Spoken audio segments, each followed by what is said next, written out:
I truly don't think the men understand how frustrating it is for women, specifically black women, right? Like when I talk to my homegirls, smart, pretty, funny, career, they got you got a card, you got a job, like checking off all the boxes. And they're like, oh my God, it's so hard for me to date. I got to take a break from dating. Men suck. Like, that is so disheartening. And for me too. I just be like, what's in the water? What's going on? Like, why haven't we still like caught a break? Like I've been thinking since COVID, when I started doing content and making these videos, and it seems like it's just getting worse and worse. Like, when are we going to catch a break? When is there going to be a change? Like, when is it going to happen?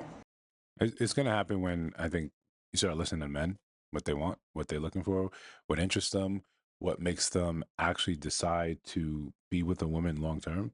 I think that's when you'll see a change. But we see videos like this constantly when women are listing off why they don't understand why their friends who are always described as baddies, always described as tens, always described as having a job, having a career, having degrees, and they're describing to men. They're describing men. They're describing what it sounds like to what is attractive to them, but assuming that's what's also attractive to men. Men aren't attracted to those qualities first and foremost as women look at that. Women say they want a man that's educated, has a degree, has a car, has all these material things going from the checklist, check, check, check, check, check. You want those things, and then when you see your friends have them, you don't understand why men are not attracted to that. But for such a long time, what men were attracted to, they were kind of silenced on. They made assumptions for. They put those assumptions forward and said, "Yeah, men are attracted to baddies. Cool, right?" And you had evidence for that. You saw what men liked, on social media platforms. You saw what held the male gaze and male attention. You see it in strip clubs. You see it outside. But you never understand, or you never give men the credence the same way you give women do. You believe women are multifaceted, they're deeper than just one surface level thing. Men are too. But when you just hold us to this one level and say there's a certain level of pretty that men want, men desire, men choose, and that is what you make your whole plan based off. The big mistake, that is in saying that men want something that's pretty, they want pretty women. The mistake you then make is saying that all women are pretty. You rarely rate yourselves according to the same sort of rubric and scale that men do. So when you say men want something pretty, but then consequently all of you are pretty, then you get confused why all of you and your friends are not taken. But before we continue, like, comment, subscribe, hit the notification bell so you don't miss no uploads. Um, Still trying to do two a day. And if you're just hearing my voice and seeing me here, and you subscribe to the channel, then yeah, your notification bell's probably been with hoodwinked and bamboozled about YouTube. But it's YouTube. It is what it is. It does what it does. It's their platform. We're just making content on it. But again, back to what she's saying here. You know, she said she's been doing this from since COVID, and when we're going to catch a break. It's only gonna The divide is only gonna further because one party is not receiving what their desires of. When women say that when they list their preferences, most men have no choice but to sort of fall in line. Even if you want to disagree, even if you want to pull your hair out and gnash your teeth, like the Greeks used to do in the olden times. It is what it is.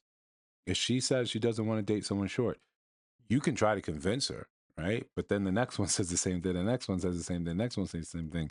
There's a point in time where you have to simply say, okay, you know, maybe you'll settle for that one day. But for now, I've got to go where height's not really the biggest thing, and I think there's an obvious difference of what is said online and what you actually see in the wild, right? In real life. I think there's an online sort of persona that people put through and what they want, what they're looking for, versus when something is in front of your face, it's different. There's a real energetic exchange, there's an intensity there. It's something that you lose when you're just doing it digitally. But when people meet in real life, it's this the pheromones, the chemistry, it's different. But when you're online, you can say you saying what you want. When women are saying that I don't understand why my friends are single, and but you don't evaluate your friends critically in relationships. How? How do I know that? You don't date your friends. You don't date your friends. You don't know what they're like when they're dealing with the opposite sex. You rarely even will correct them when they're telling you about something they did that was foul. There's a very, very big supportive mechanism in the sisterhood where you rarely critique each other. Once you start being honest and critiquing each other, you can probably start sharing, like steering people better, like on the right course. Especially if you are one of those women that has the type of man that other women are desirous of. You should be the one that's saying no, or you can even, I mean, if you're bold enough, hey, because we know how competition goes against, with women.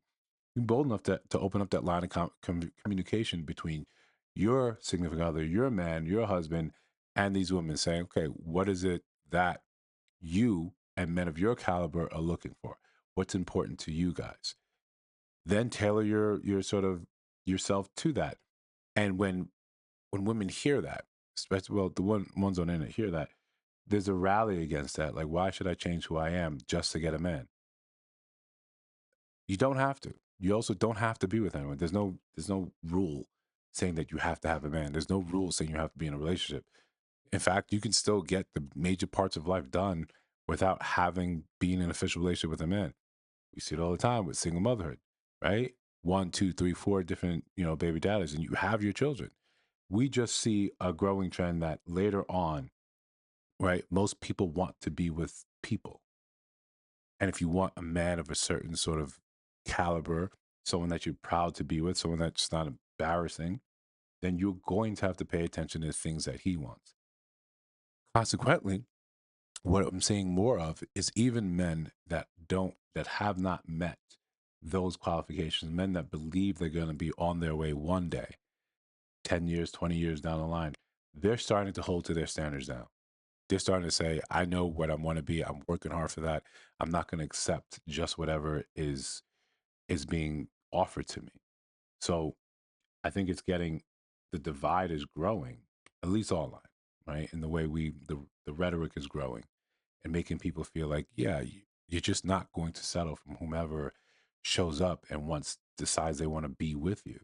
You're going to have to meet this longer list of criteria. And that list of criteria for men is also becoming a new thing that's coming to the forefront.